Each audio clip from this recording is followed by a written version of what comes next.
Hola y bienvenido al podcast de Tecnoab 21, episodios semanales con análisis, entrevistas y conversaciones sobre tecnología. Yo soy Javier López y te acompañaré en los próximos minutos. Hoy voy a entrevistar a Almudena Ariza, periodista y corresponsal de Radio Televisión Española.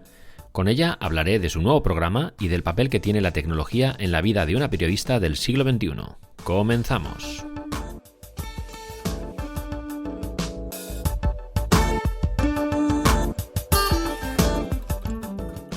Si hay algo que caracteriza al ser humano es su capacidad para entrar en conflicto. Da igual la parte del mundo a la que nos vayamos, que si allí hay personas, parece que también surgen los problemas. Esto es algo que permanece inalterable a lo largo del tiempo y lo único que varía es la forma en la que se crean esos problemas y cómo, por lo general, degeneran en conflictos armados. A pesar de que llevamos más de 20 años en una vorágine tecnológica, parece que esta no nos acaba de ayudar a solucionar nuestros problemas. Ahora también nos enfrentamos al impacto de la inteligencia artificial, que está revolucionando la creación de contenidos. Y quizás debido a eso, se hace más necesaria si cabe la voz y la opinión de periodistas de carne y hueso que den vida a las noticias. Para hablar del periodismo del siglo XXI y de la situación de los españoles en zonas de conflicto, tengo hoy conmigo a Almudena Ariza, una de las caras más reconocidas de la televisión española. Almudena cuenta con una larga y exitosa trayectoria profesional que la ha convertido en una de las voces más respetadas del panorama periodístico. No se me ocurre nadie mejor para tomarle el pulso en la actualidad. Hola Almudena, lo primero, muchísimas gracias por sacar un rato para los oyentes del podcast. ¿Qué tal? ¿Cómo estás? Encantadísima, muy bien, muchísimas gracias. Encantada de estar aquí contigo y con los oyentes y con todo aquel que esté escuchándonos en este momento. Siempre empiezo las entrevistas pidiendo al invitado que se presente en sus propias palabras para que la gente sepa quién es y a qué se dedica. En tu caso, no es para nada necesario, porque eres de sobra conocida en España, pero dado que la audiencia de este podcast es global y nos escucha también mucha gente desde América, sí me gustaría que dieras una pincelada de quién eres Almudena Ariza, ¿no? De cómo te definirías. Y hablo de la persona que hay detrás de la periodista. Bueno, o no sé si es un todo indivisible o si hay una faceta profesional y otra personal, o si estás siempre en modo periodista. No sé si se puede disociar una cosa de la otra. ¿Quién es Bueno, Almudena Ariza? estoy bastante en modo periodista siempre. Bueno, Almudena Ariza es una reportera. Yo digo que soy periodista vocacional, pero específicamente me interesa el periodismo sobre el terreno. Mi trayectoria, bueno, de hace muchos años ya, pues en coberturas nacionales e internacionales por medio mundo, bueno, dan un poco fe de que a mí lo que me gusta es estar en la calle. Yo siempre digo que la calle es lo que te da todo, ¿no? Al periodista. Y me definiría como, bueno, sobre todo una mujer sensible y muy curiosa. Creo que la curiosidad es mi motor en la vida y soy optimista también por naturaleza. Trato de que por lo menos un rato al día disfrutar de esa felicidad y pensar en todo lo que tengo.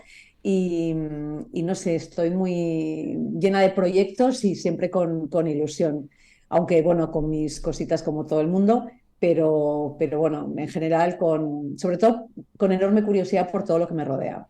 Oh, genial, ¿no? Además, doy fe porque siempre que te he propuesto o que alguien te ha propuesto alguna historia, allí te apuntas a un Sí, sí, bombardeo. sí, total. A veces hasta literal, pues que es, Ya, en fin, desgraciadamente sí. Hay demasiados desgraciado, bombardeos sí. que no me gustaría apuntarme porque preferiría que no existieran, que esos Sí. son los bombardeos reales. Sí, sí, sí. Mm. Mira, voy a empezar por el final, lo que estás ahora mismo, que es el proyecto que estás presentando, que es uno que te ha llevado junto a tu equipo a recorrer medio mundo en busca de historias personales que sirvieron un poco de hilo conductor para explicar diferentes problemáticas a las que nos enfrentamos en el mundo.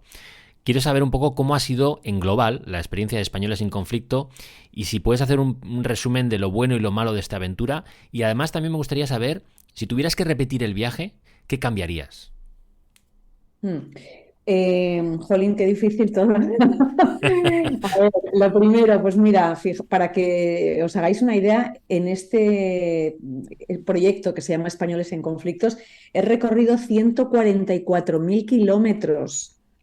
O sea, han sido en casi 5 meses 10 países con los que hemos querido explicar los problemas que se han convertido en esos países ya en conflictos estructurales. Hablamos de conflictos sociales, políticos, económicos, medioambientales.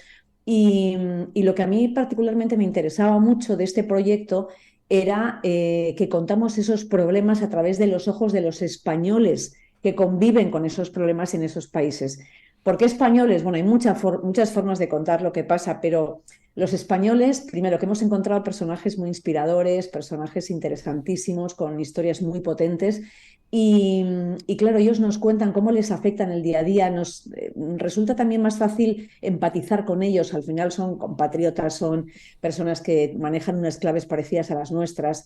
Y ha sido adentrarnos con ellos en esos países como muy aleccionador y nos ha permitido entender mucho mejor lo que pasa, ¿no?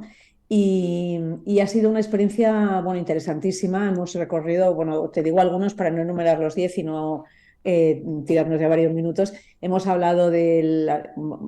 conocido la desigualdad en Sudáfrica, un país en el que el 1% de la población ostenta el 70% de la riqueza. Hoy, por ejemplo, va el que hemos hecho en Corea del Sur sobre la perfección obsesiva, que bueno, habla pues, de la presión que se vive en este país por ser siempre los mejores, ¿no? Una presión que se nota en las escuelas, en los institutos, en las universidades, en el mercado laboral, y una presión que lleva a que la gente no soporte, no pueda más, se rompa por dentro. Y es un país en el que esa perfección, por ejemplo, lleva a que existan o tengan las tasas de operaciones de cirugía estética más altas del mundo, pero también las tasas de suicidio más elevadas, porque es un país en el que hablar de salud mental es un tabú y donde todo esto se esconde. Hemos ido también a México para hablar de la violencia, en Honduras las maras, en la Amazonía peruana la deforestación, en Polonia la homofobia, en fin, como ves, diferentes problemáticas y todas súper interesantes y además que yo veo muy necesario que conozcamos. Además es que Españoles en Conflicto a mí no me parece un documental al uso, porque yo creo que habéis procurado acercarnos a una visión global del mundo gracias, como dices, a nuestros compatriotas, ¿no? A los que han echado raíces lejos de España. Me gustaría saber un poco qué lección es la que más te ha impactado de las vivencias de los españoles en el extranjero, es decir, cuál es la que más te ha chocado respecto a eso, ¿no? Al hecho de que son españoles, pero no sé si es que a lo mejor por el hecho de que han echado raíces fuera o que se han impregnado mucho de la problemática estructural que hay en ese punto del mundo, si te ha chocado algo más que otro, una historia más que otra.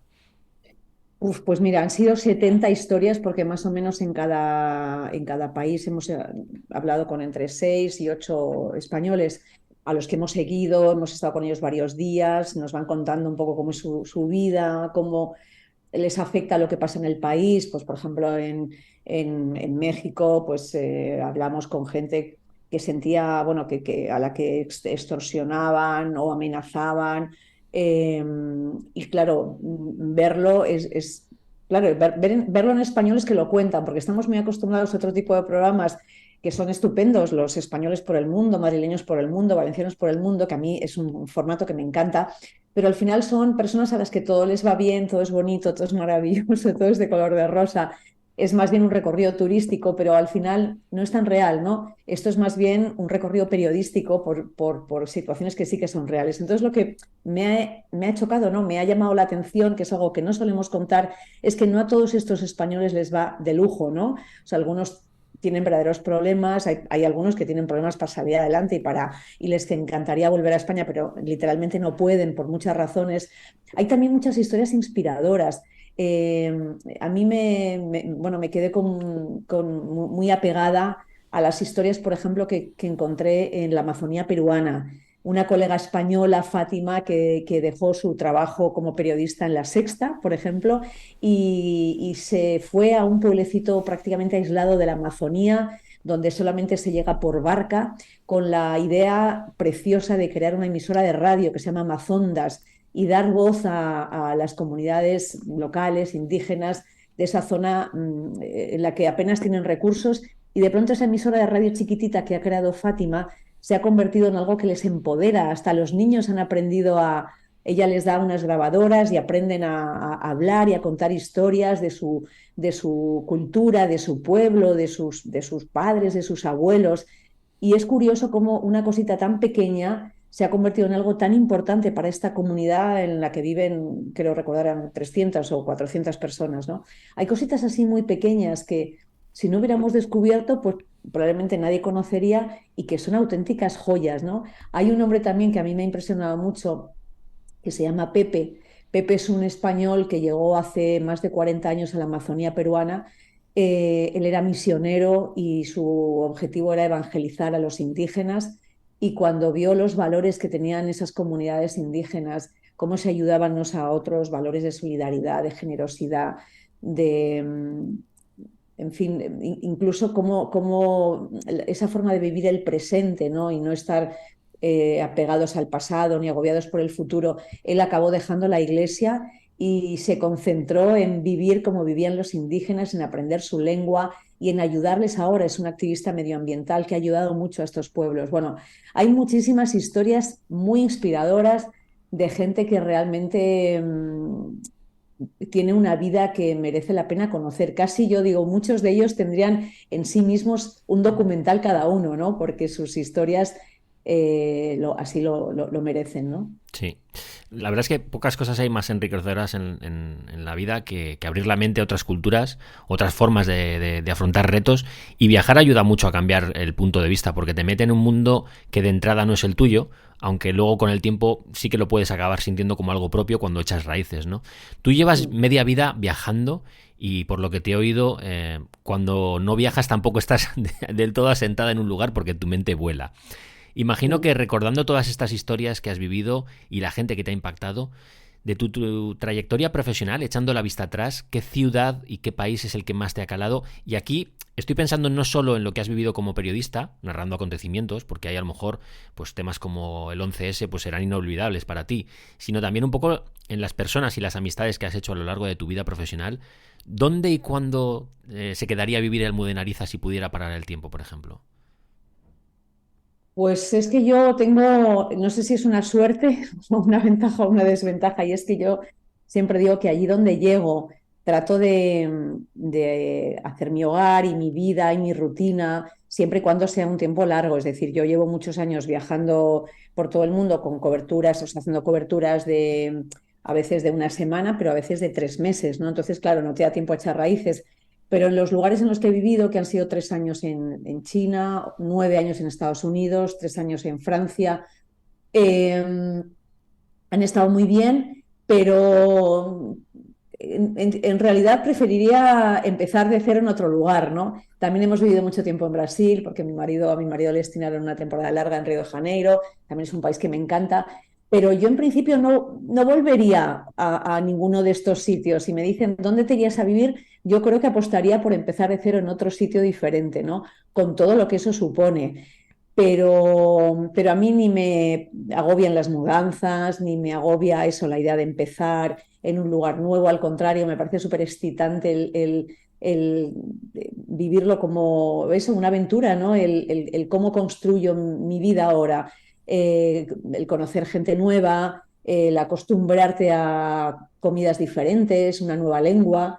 Bueno, pues todo eso que, como tú comentabas, te da una mayor apertura mental y te dan nuevas oportunidades de crecimiento, ¿no? Y al final te ayuda también, decía Flaubert, que al final viajar te hace modesto, ¿no? Esto de que te hace ver el pequeño lugar que ocupas en el mundo, pero a la vez también te hace descubrir esa maravilla de la diversidad, ¿no? Y el descubrir nueva gente que te hace mejor y te hace crecer también por dentro, ¿no? Entonces, todo eso, esa aventura de empezar en un sitio nuevo, para mí es maravilloso. Y estoy dispuesta a empezar en cualquier momento. Qué bueno, qué bueno. Analizando un poco tu forma de trabajar, me viene a la mente siempre cómo te acercas a las personas con las que hablas, cómo te aproximas al entrevistado para que sienta que puede confiar en ti, ¿no? Para contarte su vida y su problemática, que no es algo sencillo, porque la gente suele calar rápidamente a las personas que se preocupan por ellos por mero interés personal o profesional. Sin embargo, tú consigues transmitir esa calidez propia, yo creo que en cierta medida en un poco de nuestro país, y yo creo que la encarnas además muy bien, ¿no?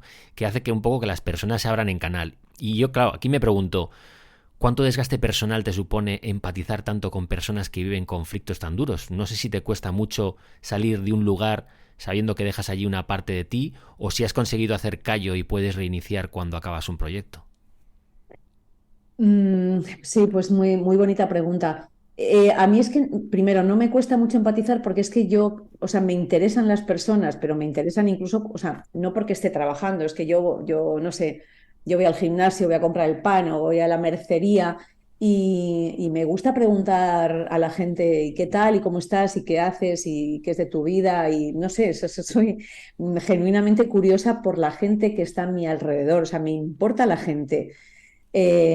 Quizá demasiado. Mi madre siempre dice, ay, ya está el Mudenita haciendo preguntas, porque es que no sé, voy en el taxi y le pregunto al señor cosas de su, no sé, le pregunto por cómo está el tráfico y su trabajo y, en fin, me gusta saber de los demás, ¿no?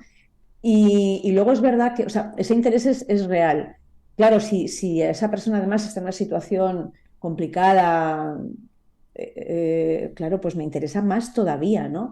Y luego es verdad que lo que tú dices de la aproximación, incluso física, yo también soy muy tocona, muy de coger, de abrazar, de coger una mano, porque soy así en mi vida, incluso cuando no trabajo, pero yo creo que esto no sé si es de mi familia, mi casa, o sea, toda mi familia es muy afectuosa, somos de origen andaluz, y los andaluces son pues muy apegados unos a otros, no sé, mi madre es también muy así, somos muy besucones, muy de abrazar, y esto también en algún momento me causó problemas. Yo me acuerdo, por ejemplo, cuando el tsunami de Japón, que bueno, estuve al final más de 3 meses en este país recorriendo todas las zonas afectadas por esta catástrofe que fue terrorífica.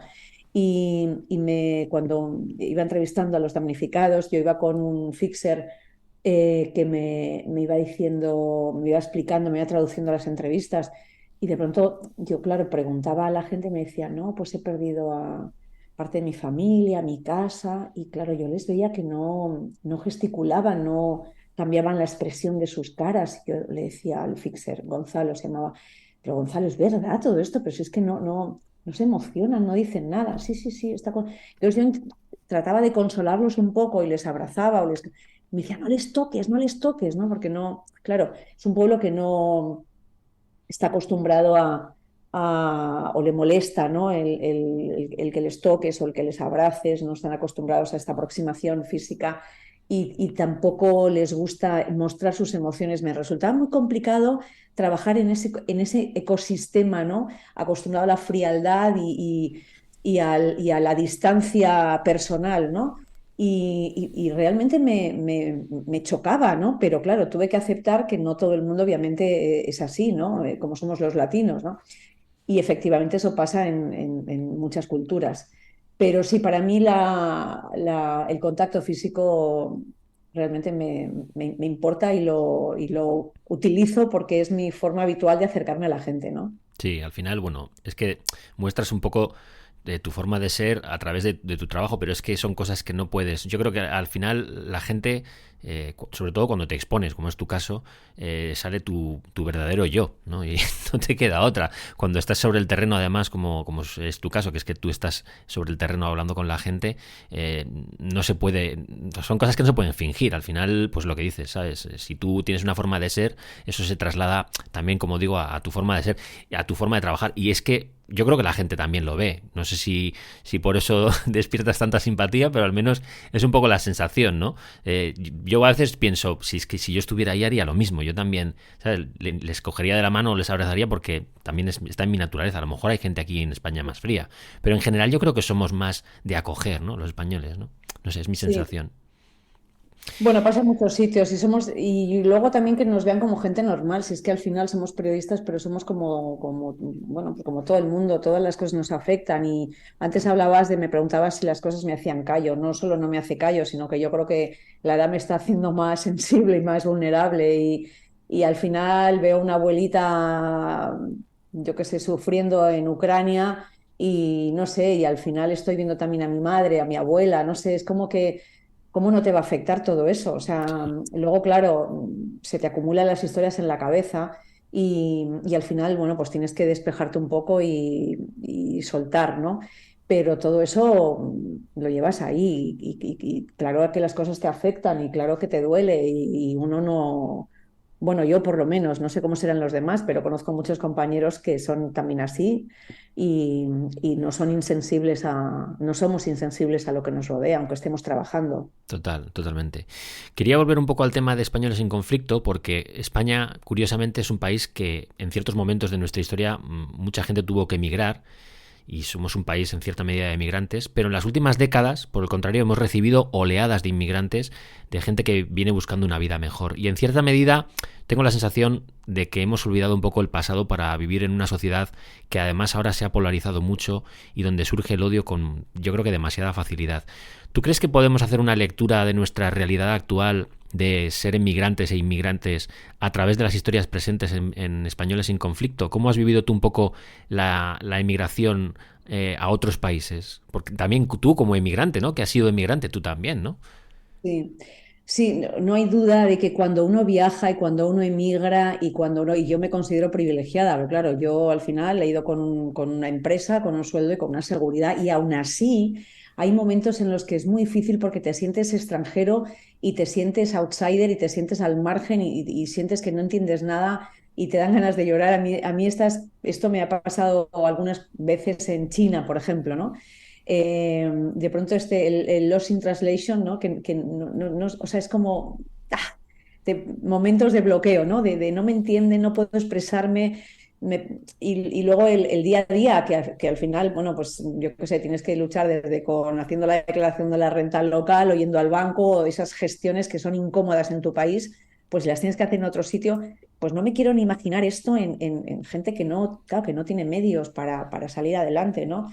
O yo qué sé, o no tienes dinero para ir al hospital. En Estados Unidos no hay sanidad pública y si no tienes dinero, pues te puedes morir en la calle, así de claro, ¿no? Entonces, al final, yo creo que estas incomodidades que te da el ser extranjero y el vivir en otro sitio, ¿no? Distinto al tuyo, eh, insisto, que yo soy una privilegiada, pero todo esto también te da otra perspectiva, es decir, que cuando estás en tu país, yo tiendo siempre, cuando veo a un extranjero perdido por la calle, tiendo, ¿qué te pasa? ¿Qué quieres? ¿En qué te puedo ayudar? ¿No? Porque sé que es un momento en el que ostras, una mano amiga o una voz que te acompaña o alguien que te da la mano o que te guía es un regalazo y te abre muchas puertas, ¿no? Entonces yo creo que en general creo que el español es generoso y creo que en el día a día y la mayoría de las personas son mm, solidarias y tienden a ayudar a los demás. Es verdad que a veces los políticos un poco nos envenenan a todos y nos hacen sacar lo peor de lo que tenemos dentro, ¿no?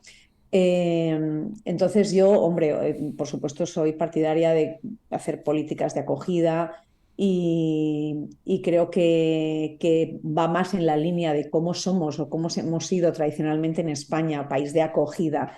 Y creo que la mayoría de la población lo sigue siendo. Si a ti mira la oleada, por ejemplo, que tuvimos de acogida de ucranianos, que fue espectacular. Y yo eso lo he vivido y cuento un caso, bueno, personal que viví, bueno, con dos personas.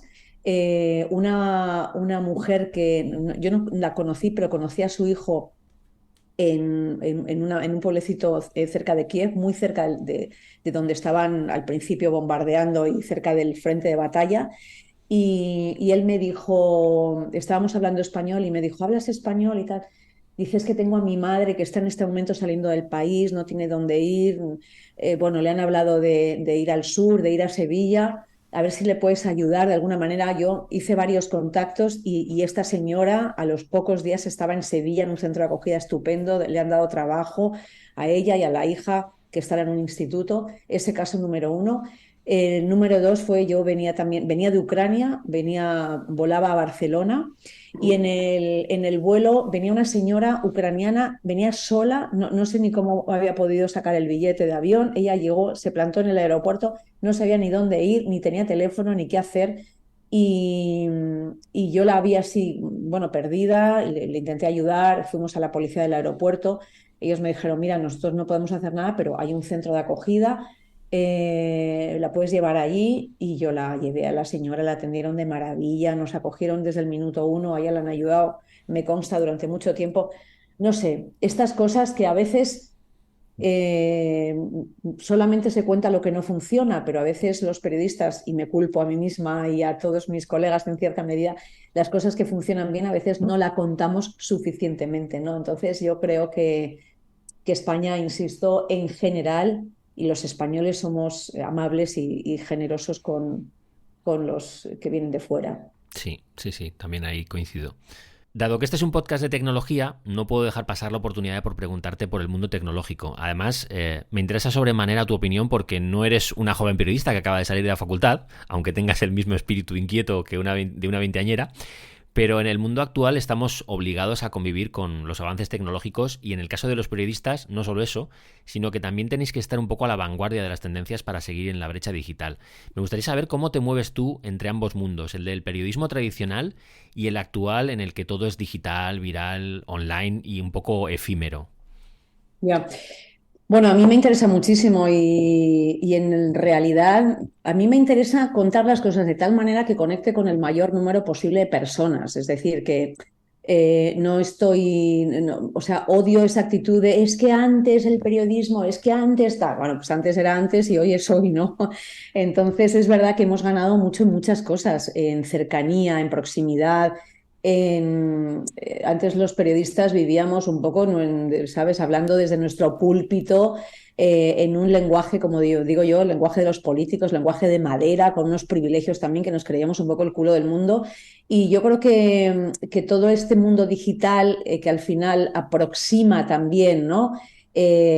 Los niveles de quien cuenta y quien recibe, ¿no? Esos mensajes, que al final todo esto se ha diluido, ahora hay muchos más contadores que antes, ahora es verdad que no todo el mundo es periodista, no todo el mundo que cuenta una historia, que cuenta algo es periodista. Cuando digo periodista me refiero que es la persona que de alguna manera lo que te cuenta está verificado, lo ha contado con ciertos protocolos de rigor que te hacen que lo que tú cuentas sea un poco más confiable, a eso me refiero, ¿no? Pero bueno, también hay gente que se autodenomina periodista y de fiables tienen bastante poco, ¿no? Entonces, bueno, yo creo que esta tecnología nos ha ayudado sobre todo a que nuestro mensaje llegue a más gente y esa proximidad que a mí me encanta, ¿no? Y esta forma de contar que nos acerca más a la gente. Yo, por ejemplo, utilizo las redes y todo el que me siga ya ve, pues yo ahora mismo acabo de grabar un vídeo aquí en el salón de mi casa contando lo que iba a hacer, de qué va el programa de hoy de Españoles en Conflictos. Pues esto me parece una maravilla, el poder grabar un vídeo de mi casa y contar, mira, hemos hecho esto sobre Corea del Sur, lo vais a poder ver esta noche y tal. A mí cuando voy a alguna cobertura, pues igual que hago un directo para el telediario, igual me grabo con el palo selfie una historia para el 24 horas o para Instagram o para Twitter y eso me parece que es un lujo, ¿no? Yo en cierta medida para mí las redes es como si tuviera mi propio canal de comunicación, ¿no? Con el que yo además recibo feedback y esto me encanta. Más temas, bueno, pues por ejemplo, ahora lo más reciente, la inteligencia artificial, que vale, que efectivamente tenemos que estar muy alerta con todo esto. Ayer o antes de ayer leía esto de Geoffrey Hinton, dicen uno de los padres de la inteligencia artificial, que yo personalmente no conocía, pero que este señor parece que trabajaba en Google. ¿Sabes de quién te hablo, Sí, Javier? sí, sí, sí, sí. Vale, y que se ha ido de Google un poco alarmado por la deriva que estaba tomando todo el tema del desarrollo de la inteligencia artificial. Vale, yo soy la primera que, ostras, hay que estar alerta, a ver qué pasa con todo esto, pero yo, no sé, me parece que el chat GPT yo ya lo estoy utilizando y lo estoy eh, incorporando a mi forma de trabajar, de buscar determinadas informaciones y me ayuda. Entonces, todo lo que sean herramientas que nos puedan ayudar y que, bueno, que los periodistas vayamos más o menos conociendo porque mejora nuestro trabajo, es perfecto. Que también no vayamos con el lirio en la mano, o sea, que seamos conscientes de que todo esto tiene sus riesgos y que tenemos que exigir a los gobiernos y a las entidades que legislan todo este tipo de cosas, pues que hay unas garantías de libertad, de protección de datos, de privacidad, pero yo en principio soy, por eso que te decía antes de la curiosidad, yo soy favorable a probarlo todo y sobre todo a enterarme, ¿no? O sea, mi miedo siempre es, ostras, no me vaya a quedar atrás porque igual me estoy perdiendo algo, esto un poco de FOMO, ¿no? Sí, Me sí. estoy perdiendo algo que me puede ayudar sobre todo a mejorar, ¿no? Mi trabajo. Entonces, en esto ya te digo que intento estar dentro de lo posible, bueno, pues un poco al lorete de lo que está pasando, enterarme entenderlo y si puedo incorporarlo a mi forma de trabajar. Sí, mira, una de las cosas que tenía en la batería de preguntas que tenía para ti, una era, como ves, el tema de la inteligencia artificial en el periodismo y en la creación de contenidos, porque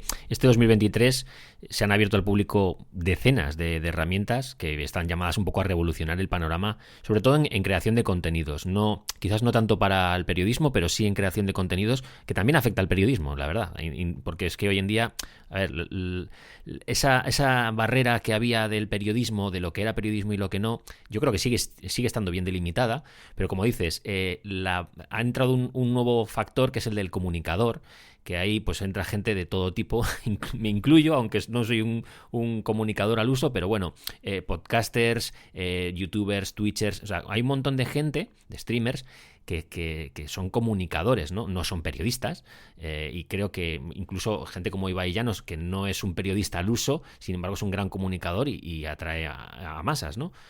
Tiene una audiencia brutal. Pero sí que es cierto que todo el tema de la inteligencia artificial, este 2023 parece que está un poco revolucionando la escena, ¿no? Y aquí hay un montón de noticias que sí que es verdad que los periodistas y las cadenas sí que se están haciendo eco de esto, porque esto es muy relevante y porque está afectando, y sobre todo va a afectar de aquí a unos años a un montón de gente, ¿no? Y a mí me gustaría saber un poco cómo ves la inteligencia artificial, la herramienta como tal, en el periodismo, en la profesión del periodismo. Si crees que va a afrontar un gran cambio por el hecho de que más gente pueda ofrecer un contenido profesional o no, o si crees que os puede ayudar a los que sois profesionales, ¿no? A los que sois periodistas profesionales, para mejorar vuestros contenidos, para mejorar el trabajo que podéis hacer, o cómo lo ves, porque hay gente que lo ve como una amenaza, hay gente que lo ve simplemente como una herramienta y hay gente que lo ve como una oportunidad. Muy bien. ¿Cómo lo ves tú? Yo que soy optimista por naturaleza siempre veo las cosas como una oportunidad, pero sé que efectivamente esto tiene sus beneficios y sus maleficios, como todo en la vida, ¿no? Eh, claro, ¿a dónde va a llegar la inteligencia artificial? Seguramente ni yo me siento capaz o mi imaginación no llega a ver eso, ¿no? Pero yo te digo, a día de hoy, lo que te comentaba antes, yo a día de hoy, o sea, había que estamos a 3 de mayo del 2023, a día de hoy, para mí la inteligencia artificial, lo que conozco de la inteligencia artificial me está ayudando a mejorar mi trabajo. ¿Por qué? Pues porque me da mucha información muy rápida y me ayuda a, no sé, en tareas que son las tareas quizá menos atractivas de mi profesión, ¿no? Más Pues administrativas o más burocráticas. sí, pues por ejemplo, no sé, yo datos sobre, o háblame de datos, por ejemplo, recuerdo hace poco, pues me iba a la India y iba a hacer un programa de contaminación, ¿no? Bueno, dime datos relevantes sobre la contaminación en la India. Te sale una batería. Bueno, específicame un poco qué tipo de zonas son las más contaminadas. Los gobiernos más recientes que han hecho en esas zonas, no sé, o sea, todo es súper rápido. Incluso, mira, recuerdo hace unas semanas que de pronto se me acumularon, que me dieron varios premios seguidos en varios sitios y no me daba la vida para escribir discursos, ¿no? Y entonces ya en uno de ellos ya no podía más y le pregunto al ChatGPT, hazme un discurso para esta recogida de premios, no sé qué, no sé cuándo. Solamente, en realidad, un poco por probar. La verdad es que me hizo un discurso tan perfecto, luego es verdad que le tuve que dar Tu toque. una vueltilla, ¿no? Un toquecillo para hacerlo un poco más personal, pero en realidad la estructura era muy buena. Mi marido el otro día estaba aquí conmigo y me dice, hoy me ha pedido una alumna una carta para una universidad que tengo que escribirla ahora en inglés y con un montón de cosas. Uf, no tengo tiempo. ChatGPT, carta para una universidad en el estado de no sé qué, con estos requisitos. Bueno, y le hice una carta magistral. O sea, son tareas que tienes que hacer cada día o que te pueden ayudar mucho. Sí. Eh, bueno, y hay muchas más cosas que me están sirviendo, ¿no? Entonces, te digo que a día de hoy yo considero que es una herramienta que a mí me está ayudando. Eh, que va a eliminar un montón de puestos de trabajo, bueno, quizá los menos creativos, bueno, aunque eso tampoco está tan claro, pero yo, por ejemplo, pienso que en realidad la esencia de mi trabajo, que es, como te decía antes, reportera, sobre todo sobre el terreno, Hombre, difícilmente le dije, bueno, sabrá, no sé si llegará un momento en el que habrá robots que vayan al sitio y que cuenten las historias, ¿no? Pero creo que, bueno, no sé si desde luego esto ocurrirá No, no lo veo. antes de que me jubile, por tanto, así a corto plazo no lo veo muy posible, pero bueno, que llegará su momento. Entonces, por eso te digo que yo a día de hoy de momento, todo lo que tengo cerca de mí en cuanto a este tipo de herramientas me están ayudando. Lo que va a pasar en unos años es que yo no soy ni capaz ni de imaginarlo, no quiero pensarlo. Espero que sea bueno y que sepamos controlar todo esto, Javier, pero yo creo que ni siquiera nuestra imaginación alcanza, ¿no? A día de hoy, o por lo menos la mía, a dónde puede llegar. Por eso creo que es muy importante. Y esto que te decía antes del Geoffrey Hinton, que él mismo ha dicho, cuidado, que todo esto o sea, nos puede superar, ¿no? Entonces, que es muy importante que yo creo que cada paso que dé la industria, la tecnología, tal, que vaya también acompañada de cierto control, ¿no? Es decir, bueno, hasta dónde podemos ir, qué nos conviene, no sé, que el desarrollo vaya también con un poco de control, que no vayamos desbocados en eso, ¿no? Entonces, bueno, Sí, yo creo que de todo ese mix, pero desde luego no soy nada,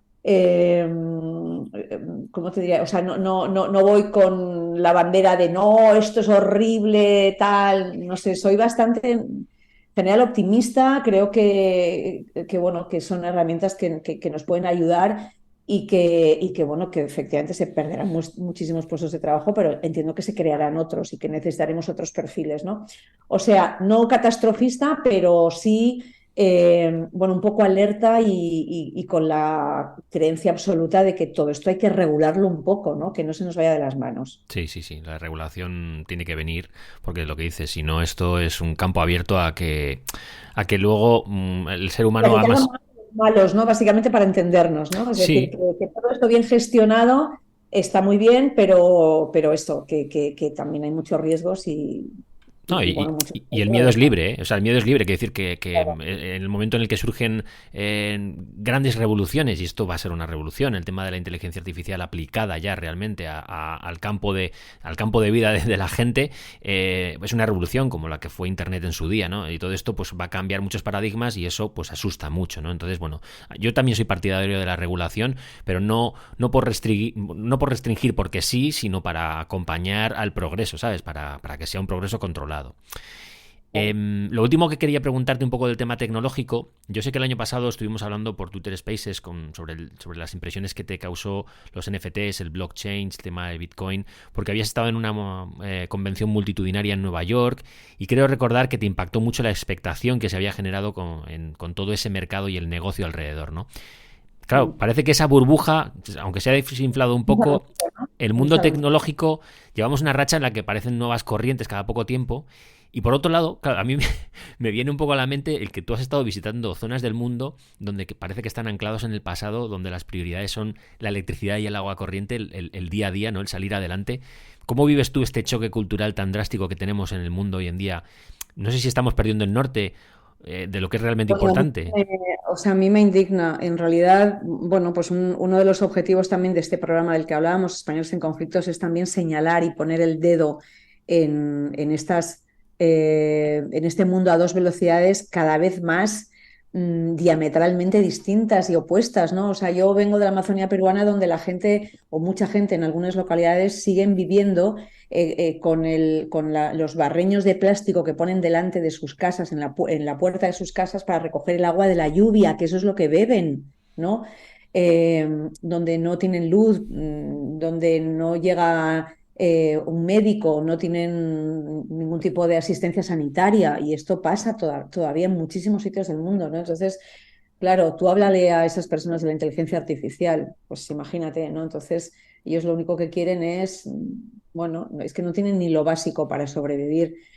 Entonces, a mí esto bueno, me parece todavía, no sé, es como, ¿cómo puede ser, no? ¿No? ¿Cómo puede ser que esto esté pasando? ¿Y cómo puede ser que estemos pensando, que seamos capaces, ¿no? Sobre todo, que seamos capaces de afrontar viajes a la Luna, a Marte, incluso que tenemos en perspectiva, cómo estemos gastando miles de millones de dólares en armamento, ¿no?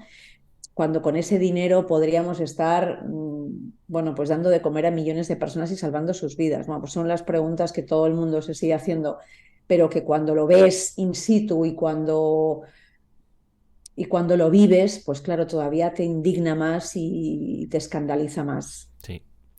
Bueno, voy a terminar porque se nos ha ido el tiempo, pero me gustaría saber un poco por tu futuro, porque está claro que te gustan los retos y que no tienes miedo a afrontar desafíos, pero no sé si ya estás buscando nuevos objetivos o si quieres descansar un poco en tu tierra. ¿Qué podemos esperar de Almudena Ariza en el futuro? No sé si te ves probando algo en plataformas de entretenimiento como Twitch, YouTube o podcasting o en RTV Play, o si vas a ser siempre fiel al medio en el que has trabajado toda tu carrera, que es la televisión. No, voy a ser súper infiel. No, justo estoy en ese punto, ¿eh? Estoy en ese punto con ganas de dar el salto definitivamente a lo digital 100%. Entonces estoy ahí, bueno, tengo ahora la idea, tengo un par de ideas de documentales en la cabeza, pero justamente voy a preparar, bueno, eh, estamos preparando un documental en Place, es decir, en la cadena que Televisión Española tiene para gente más joven, no porque yo sea joven, pero bueno, porque vamos a hacerlo o sea, vamos a hacerlo conjuntamente. Y es sobre la inteligencia artificial. Es un documental que vamos a preparar sobre todo esto. Y luego yo tengo otra idea de una serie documental también distinta. Bueno, también tengo la idea de hacer un informativo a lo mejor en TikTok o solamente para Plays o no lo sé. Yo creo que tengo ganas de cambiar y de apostar por formatos nuevos. Y luego a todo esto también voy a hacer un poco de public porque estoy preparando una colección de productos, fíjate lo que te voy a decir, para hacer un poco de activismo periodístico. Qué bueno. Y me preguntas, ¿y esto qué es lo que es? Si tienes un minuto, te cuento la Sí, anécdota. sí, sí, sí, claro. Bueno, yo hace unos días estuve en el programa de La Resistencia, que todos conocéis, Sí, con Broncano. Broncano, ¿no? Y entonces, como no sabía muy bien que todo el mundo lleva regalos y tal, no sabía muy bien qué regalar, pues dije, bueno, pues voy a hacerme una camiseta que ponga con el lema the world needs journalists. O sea, el mundo necesita periodistas. Salí en La Resistencia y, bueno, le expliqué a Broncano por qué llevaba esa camiseta y tal, y les regalé una camiseta a los miembros del programa. Y entonces, a partir de ahí, un montón de gente me escribe que me pide camisetas, que dónde las he comprado y tal. Entonces, ¿qué se me ha ocurrido? Pues he pensado, voy a hacer una colección de camisetas con lemas a favor del periodismo, de la verdad, de luchar contra la desinformación, de defender un poco nuestro trabajo y en un momento en el que tanto descrédito tenemos. Y entonces, nada, ahora estoy diseñando todo esto. Qué bueno, qué bueno. Entonces, con la idea también de que, bueno, los beneficios que dé, que espero que sean unos poquitos, no lo sé, pues que también pueda ser benéfico para ayudar a algún tipo de proyecto de jóvenes periodistas y, en fin, a ver qué podemos hacer con todo esto. Pero bueno, como me preguntabas por proyectos, pues estoy ahora mismo, a día de hoy, estoy con esto y con todo lo demás que te he contado. Qué bueno, qué bueno. Oye, y confío en seguir escuchando Plano Corto. En algún momento eso tienes que Y en recuperarlo. algún momento retomo. Porque además hay mucha gente que lo echa de menos. Y, hombre, yo sé que lleva mucho tiempo, es mucho esfuerzo, no es algo sencillo y te genera también un desgaste, pero es una aventura la del podcasting que te sienta muy bien. Yo la verdad es que cuando he escuchado las temporadas, sí, se agradece, se agradece. Es que se Así me que olvidaba decirte que estoy haciendo un podcast narrativo, de periodismo narrativo. ¿Periodismo narrativo lo llamarías así o sí, cómo? sí, sí, sí, Sí. perfectamente. Eh, que es una historia muy bonita con la que yo me encontré cuando estaba de corresponsal en París hace 2 años y entonces, bueno, pues recogí todo el material, las grabaciones. eh, Estuve en Chile porque una parte de la historia transcurre en Chile y estamos con el guión ahora mismo de este podcast que te anuncio ya en primicia porque la verdad que creo que es la primera vez que lo digo públicamente. O sea Qué que bueno. en 2 meses tendremos este podcast que yo creo que va a ser muy chulo, la Genial, historia. genial. Ya tienes un oyente fijo y unos cuantos, o sea que... Pues oye, Muy nada, bien. muchísimas gracias por tu tiempo, Almudena. No te quiero robar ni un minuto más porque sé que tienes la agenda hasta arriba. De todo corazón, muchísimas gracias por sacar un rato para charlar conmigo y con la audiencia. Es un honor que te pases por aquí y como siempre es un verdadero placer escucharte. Pues muchísimas gracias. El honor ha sido mío y he pasado un ratito estupendo. Y antes de despedirme, y como es habitual, quiero darte personalmente las gracias por haber descargado y escuchado este episodio. Si eres nuevo, sé bienvenido. Hay muchísimos otros episodios, muchas otras entrevistas ya publicadas. Seguro que alguna te interesa. Y si ya llevas tiempo por aquí, gracias igualmente por tu fidelidad y por seguir conmigo en esta aventura. Por último, si te ha gustado el episodio, me harías un gran favor si le pudieras compartir en tu red social favorita o si pones una reseña en Apple Podcast, porque esos pequeños gestos son como oro para los podcasters que estamos remando solos en esta travesía que es publicar cada semana un nuevo episodio. Lo dicho, muchísimas gracias por estar ahí, espero que pases una gran semana, nos oímos el viernes que viene, un cordial saludo.